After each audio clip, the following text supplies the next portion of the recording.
Hi there, it's Alan from Cool Toys again.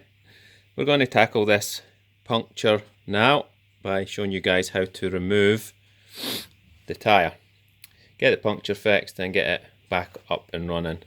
So we've got our 3 tyre levers, set of Allen keys, puncture repair kit, and we have taken the disc off just to get that out of the way. So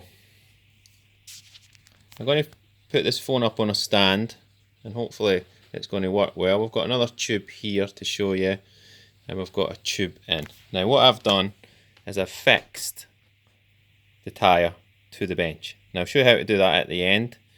Obviously try to do this video with one set of hands.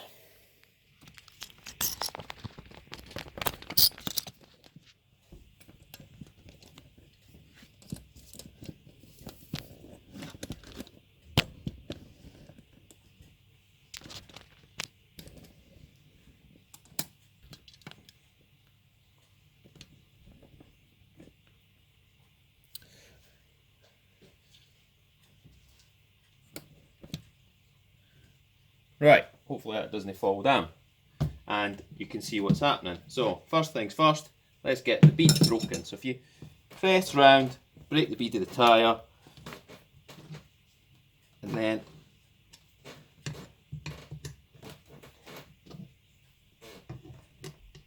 put all 3 levers in. Okay, space them a couple of inches apart.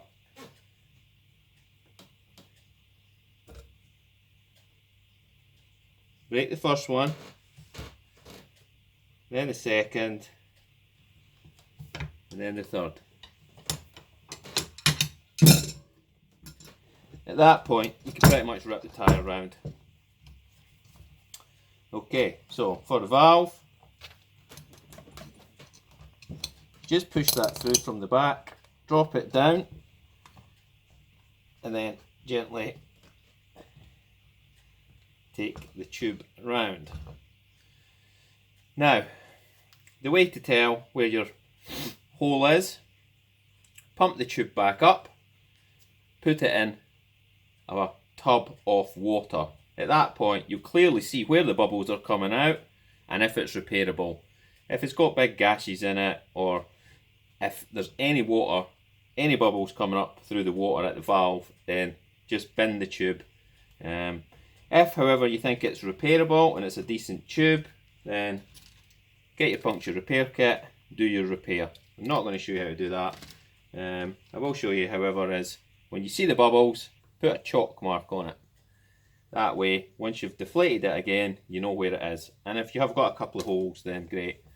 Another little trick is, once you've fixed it and pumped it up, if you just put a cable tie around it so it's loose, and then leave it overnight if you've got some time. Now if you come back the next day and that cable tie's slack Alice, then you know that it's going down slowly. So you just want to have that so you can just move it, and at that point you know it's all good. This one's been up for a couple of days now, and there's no problem with it.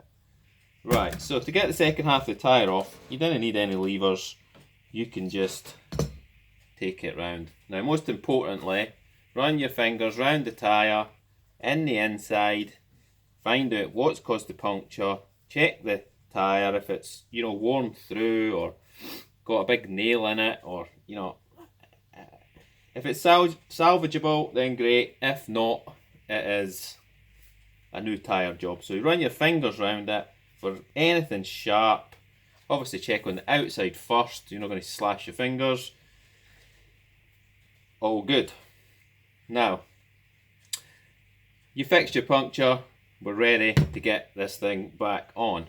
Now, the direction of the tyres important, so these point forward. So it's going on like that, because that's the disc on the bottom, so the wheel goes like that. If in doubt, check the front.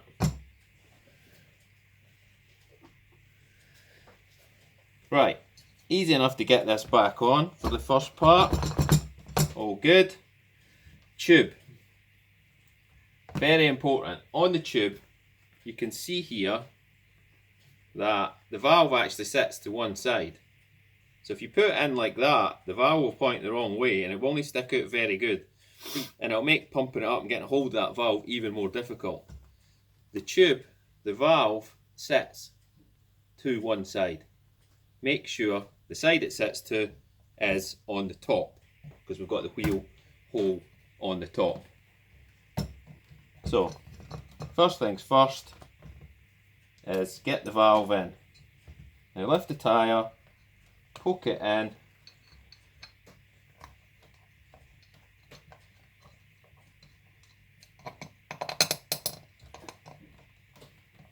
then get the valve up through.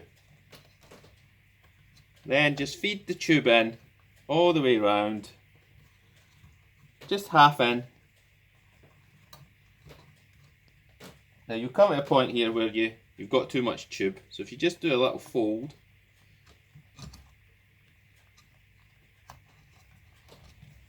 and then as you push it in, just unfold the little fold and get it pushed in. Now, tyre half on, valve in. Sometimes it's actually worth putting that on to stop it going back in, but right, now this is the hardest bit, is getting it back on. Now if you take two tyre levers like so,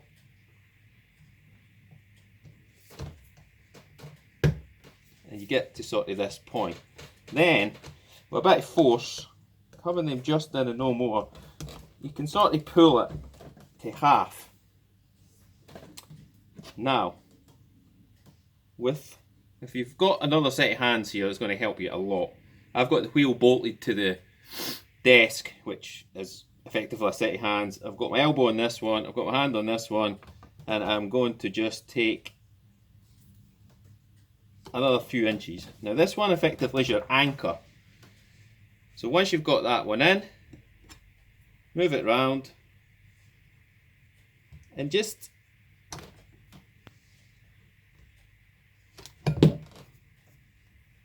that's what happens when the anchor comes out, then it just comes off. One comes out. You do need 3 levers for this. You're not doing this with kitchen spoons. These are like 12-inch levers, cost me 12 quid off eBay, and they're actually quite good, apart from being a slightly little bit too thick. So we're at this point, this is a critical point. The tyre's 2/3 on, we've got the anchor in, we have to get the tightest bit over. That's probably a bit too much.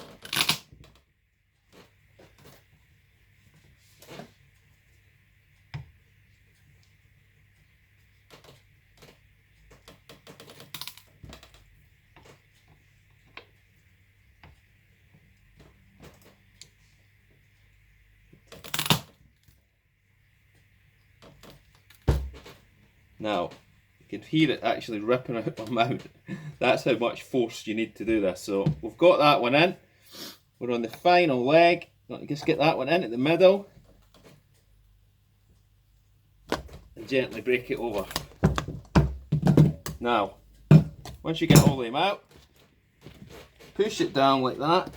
Make sure you've got it settled. Job done.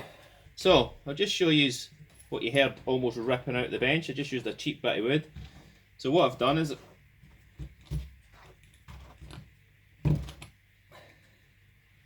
I've made a hole in the bench, or your wife's kitchen worktop, and I've put a bolt through it. Lucky I put that washer in, because just a cheap bit of ply, it's nearly ripped it right through. That way you've got it held secure. Obviously better bit of wood. Roughly best part of an inch on that bolt, and there we go, all done. So now pump it up, put the disc back on, which is easy peasy, and ready to go back on the scooter. I hope this helped and made this process, which is not easy. I've maybe made it look a bit easy there, but it is quite difficult. But decent levers, tyre fixed, somebody to help, all these things make a big difference. So, I'll see you in the next video when I'm going to take the motor apart.